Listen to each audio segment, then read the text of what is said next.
दाना चोरी की फनी कहानी। सर्दी में शैतानी पक्षी। सर्दी का मौसम अपने चरम पर था। बर्फ की परत हर जगह बिछी थी और जंगल के सभी प्राणी ठंड से बचने के लिए अपने अपने घोंसलों और बिलों में दुबके हुए थे। लेकिन इस ठंड के बीच कुछ पक्षी ऐसे भी थे जो अपनी शरारतों से जंगल का सन्नाटा तोड़ने में लगे थे। यह कहानी उन्हीं शैतान पक्षियों के झुंड की है जिसमें मुख्य थे तोता टॉमी, कबूतर गब्बू, गौरैया चिकू और मैना मीरा।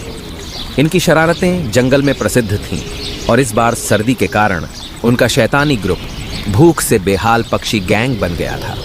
भूख और ठंड का सामना टॉमी ने अपनी पंखों को झटकते हुए कहा, यार ये सर्दी हमारी जान ले लेगी, ऊपर से भूख ने तो रही सही ताकत भी छीन ली है। गब्बू ने अपनी चोंच से बर्फ साफ करते हुए कहा, मुझे तो लगता है कि हमें कुछ बड़ा करना होगा, जंगल में अब एक भी दाना नहीं बचा। मीरा ने चिढ़कर कहा, तुम्हारे बड़े बड़े प्लान कभी काम नहीं आते गब्बू। पिछले हफ्ते हम तुम्हारी वजह से गिलहरी के घर से खाली लौटे थे। चिकू ने ठंड से कांपते हुए जोड़ा, लेकिन सच में अगर आज हमें कुछ खाने को नहीं मिला तो मैं बर्फ में जम जाऊंगी। शैतानी योजना की शुरुआत गब्बू ने अचानक शरारती अंदाज में कहा, मुझे पता है कि कहाँ खाना मिलेगा। बस्ती में इंसानों ने अपने घर के बाहर दाने रखे हैं, हम वहां जाकर चोरी करेंगे। मीरा ने घबराते हुए पूछा, क्या? इंसानों के पास जाना खतरनाक हो सकता है, वे हमें भगा देंगे। टॉमी ने जोश में कहा, लेकिन मजा भी तो आएगा। और गब्बू सही कह रहा है, भूखे मरने से अच्छा है थोड़ा रिस्क लेना। चलो प्लान बनाते हैं। मिशन। दाना चोरी पक्षियों का शैतानी गैंग इंसानों की बस्ती की ओर उड़ चला।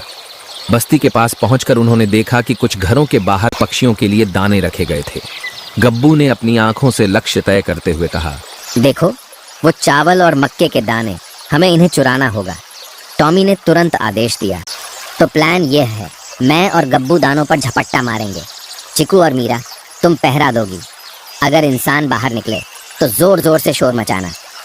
सभी ने एक साथ कहा, ठीक है, चलो शुरू करें। चोरी का पहला कदम गब्बू ने पहली उड़ान भरी और मक्के के दानों पर झपट्टा मारा। जैसे ही उसने पहला दाना उठाया, एक बिल्ली खिड़की से बाहर झांकने लगी। चिकू ने तुरंत अलार्म बजाया, बचो, बिल्ली आ रही है। गब्बू ने तेजी से उड़ान भरी, लेकिन मक्के का दाना गिर गया। टॉमी हंसते हुए बोला, गब्बू तुम्हारी चाल तो स्लो मोशन है, मैं दिखाता हूँ कैसे चोरी करते हैं। शरारत बढ़ती है। टॉमी ने मक्के के ढेर पर झपट्टा मारा और इस बार 4 दाने अपनी चोंच में भर लिए। वह फटाफट उड़ गया। इंसानों ने शोर सुना और बाहर आने लगे। मीरा ने कहा, अरे वाह, टॉमी तो उस्ताद निकला, लेकिन इंसान अब सचेत हो गए हैं, अगली बार मुश्किल होगी। गब्बू ने शरारती मुस्कान के साथ कहा, तभी तो हमारा गैंग है, अगले मिशन में दाने ही नहीं ब्रेड भी लाएंगे। चोरी का बड़ा प्लान पक्षियों ने तय किया कि अगली बार वे इंसानों का ध्यान भटकाकर चोरी करेंगे। मीरा ने सुझाव दिया, हम गाना गाएंगे, इंसानों को हमारा गाना पसंद आएगा और जब वे ध्यान लगाएंगे हम झपट्टा मारेंगे। टॉमी ने हंसते हुए कहा, वाह, संगीत और चोरी का कॉम्बिनेशन, ये तो मजेदार होगा। संगीत और शैतानी। अगले दिन गैंग ने इंसानों के घर के पास मधुर गाना शुरू किया। उनका संगीत इतना प्यारा था कि बस्ती के लोग दरवाजों पर आकर सुनने लगे। बच्चे तालियां बजाने लगे। गब्बू और टॉमी ने इस मौके का फायदा उठाया और जल्दी से ब्रेड के टुकड़े और मक्के के दाने उठा लिए। लेकिन तभी एक बच्चे ने चिल्लाकर कहा, मम्मी ये पक्षी हमारा खाना ले जा रहे हैं। माँ ने झाड़ू लेकर दौड़ लगाई और पक्षियों का गैंग फटाफट उड़कर दूर चला गया। जंगल में हंसी का माहौल। जंगल लौटने के बाद गब्बू ने कहा, देखा, मैंने कहा था ना कि बड़ा मिशन काम करेगा। मीरा ने ठहाका लगाते हुए कहा, तुम्हारा बड़ा मिशन तो बड़ा मजेदार था, झाड़ू लेकर जो इंसान दौड़ा वो नजारा कभी नहीं भूलूंगी।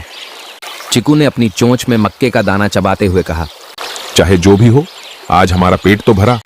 संदेश। इस शैतानी गैंग की हरकतों से जंगल भर में हंसी मजाक का माहौल बन गया।